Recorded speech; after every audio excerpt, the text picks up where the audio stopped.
onlayn kurslarda 6 oy davomida ular o'zini programmasini beradi. Shu programmasiga asosan dars qilib ularga topshiradi.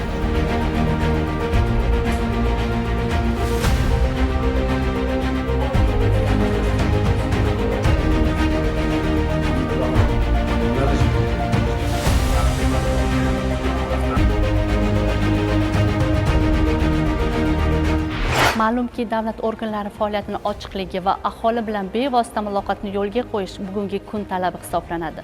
Shu ma'noda Transport universitetida transport prokurorining sayyor qabuli o'tkazilayotganligi, xususan yoshlar bilan yaqindan muloqot qilish, ularni qiynayotgan muammolarni joyida o'rganish va qonuniy yechimini topishga qaratilgan muhim qadam bo'ldi.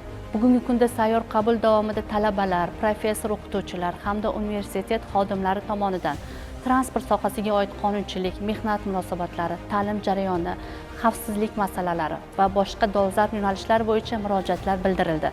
Har bir murojaat diqqat bilan tinglanib, tegishli huquqiy tushuntirishlar berildi.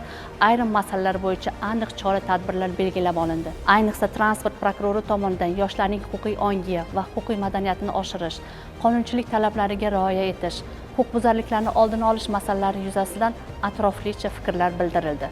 Shuningdek, sayyor qabul jarayonida transport sohasida qonuniylikni ta'minlash, xavfsizlikni kuchaytirish hamda ta'lim muassasalari bilan hamkorlikni yanada rivojlantirish masalalariga alohida e'tibor qaratildi. Bu esa prokuratura organlari va ta'lim muassasalari o'rtasidagi o'zaro hamkorlikni yangi bosqichga olib chiqishga xizmat qiladi.